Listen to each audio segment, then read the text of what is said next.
26 మందిని నిర్దాక్షిణంగా కాల్చి చంపారు. అది కూడా ఎలా చంపారంటే మసూద్ గారి మెసేజ్ చెప్పడం మనం విన్నాం కాబట్టి మోకాళ్ళ మీద కూర్చొని పెట్టి కాల్చడం జరిగింది. కాల్చే ముందు మీరు ముస్లిమా కాదా, మీకు కల్మా వచ్చా రాదా అని కొంతమంది అయితే మరి ఫ్యాంట్లు ఇప్పి చూశారని రకరకాలుగా మనం వింటున్నాం. ఇలా అన్నప్పుడు ముస్లిం అయితే వదిలేయటం, హిందువు అయితే చంపేయటం అనే ఒక సిద్ధాంతం జిహాదీలో ఉందా? అసలు జిహాద్ అంటే అర్థమే మన వాళ్ళకి చాలా మంది హిందూ సోదరులకు తెలియదు. ఏదైతే వీళ్ళు జిహాద్ అని చెప్తున్నారు,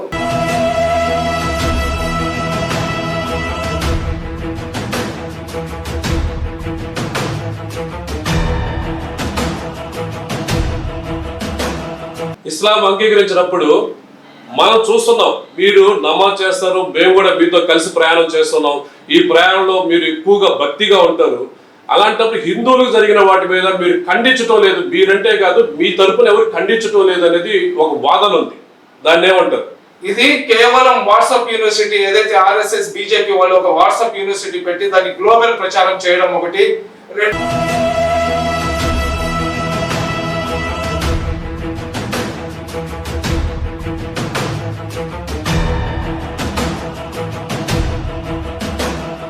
పండుగల కోట్ల మంది హిందువులు చంపేస్తాం మేము అని ప్రకటించాడు ఒకసారి. ఎవరు? అక్బర్ ఓవైసీ హైదరాబాద్ లో. అలాగే హైదరాబాద్ లో మన పాకిస్తాన్ జెండాను ఎగరేసిన సంబంధం ఉంది. అలాగే మన భారతదేశం జెండాను తగలబెట్టినటువంటి దరిద్ర సన్నివేశాలు కూడా ఉన్నాయి. మీరు మన అంతర్గతంగానే మనకి ఇక్కడ హైదరాబాద్ లో మనం చూస్తున్నాం. దాని మీద మీరు ఏమంటారు? ఏదైతే అక్బరుద్దీన్ ఓవైసీ 15 నిమిషాలు నాకు సమయం కలిగిస్తే హిందువులకు నా తడాక ఏదో చూపిస్తానంటే ఆ రోజు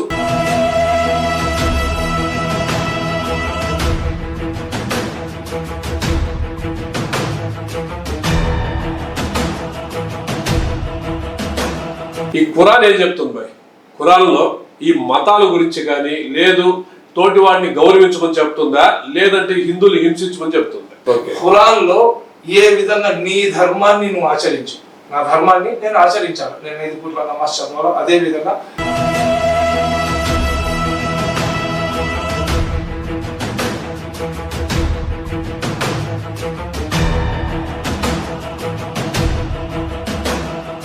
ఇప్పుడు మసూదరావు చనిపోయాడు, దారుణంగా చంపేశారు అతన్ని ఆ పెహల్గామ్ సంఘటనలో. వాళ్ళ భార్య చెప్తూ ఫస్ట్ చెప్పినప్పుడేమో ఆమె ఈ ముస్లిమా కాదా, కల్మా వచ్చా లేదా అని అడిగి చంపారు, నా భర్తను చంపేటప్పుడు కూడా నాకు తెలియదు, పండుగలు ఉన్నట్లు ఇద్దరు రక్తం తగిలినప్పుడే నా భర్తను కాల్ చేశాను దారుణంగా అనే విషయాన్ని ఆమె బాధకరం కల్పించింది. తర్వాత మరుసటి రోజు ఆమె మమ్మల్ని కాపాడింది కూడా ముస్లింసేను, గన్ను పెరుక్కొని గుర్రంలో మమ్మల్ని తిప్పే టూరిస్టులను తిప్పేటువంటి ఒక వ్యక్తి ఒక ముస్లిం అయినటువంటి వ్యక్తి మమ్మల్ని కాపాడని చెప్పింది. ఎక్కువ శాతం కాశ్మీర్లో ఈ టూరిస్టుల మీద ఆధారపడి బతికేది ముస్లిమ్స్ అంట. వాళ్ళు తిరుక్కున్నారు అంటే వాళ్ళలో భావన ఏంటంటే భారతదేశం ఒక్కటనే భావన ఉంది కాబట్టి, వాళ్ళకి ఎక్కడ మతాలు లేవు కాబట్టి ఫైట్ చేసాడు. ఈరోజు అతను ప్రాణాలను అడ్డం పెట్టాడు. అది మీరు ఎందుకు హైలైట్ చేయలేకున్నారు?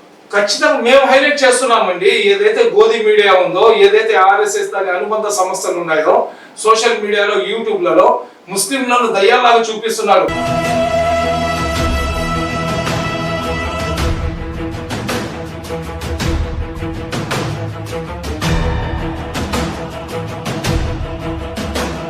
ఈ భారతదేశం సర్వ మతాల విలీనం ఇది. ఇప్పుడు కాంగ్రెస్ ఒక వాదన వినిపిస్తుంది, మీ అక్బర్ ఓవైసీ ఒక వాదన వినిపిస్తున్నారు. ఇలాంటి రకరకాల పెద్ద మనుషులే రకరకాలు వినిపిస్తున్నప్పుడు ఒక నిర్ణయం తీసుకోవడానికి ప్రధానమంత్రికి టైం పడుతుంది. ఇప్పుడు చెప్పండి, ఇప్పుడు యుద్ధానికి సిద్ధమయ్యారు. మీరు దేశ హితం కానీ కోరుకునే వాళ్ళు కానీ అయితే మీరు యుద్ధం ప్రకటించండి, పీఓకని ఆక్యుపై చేసుకోండి.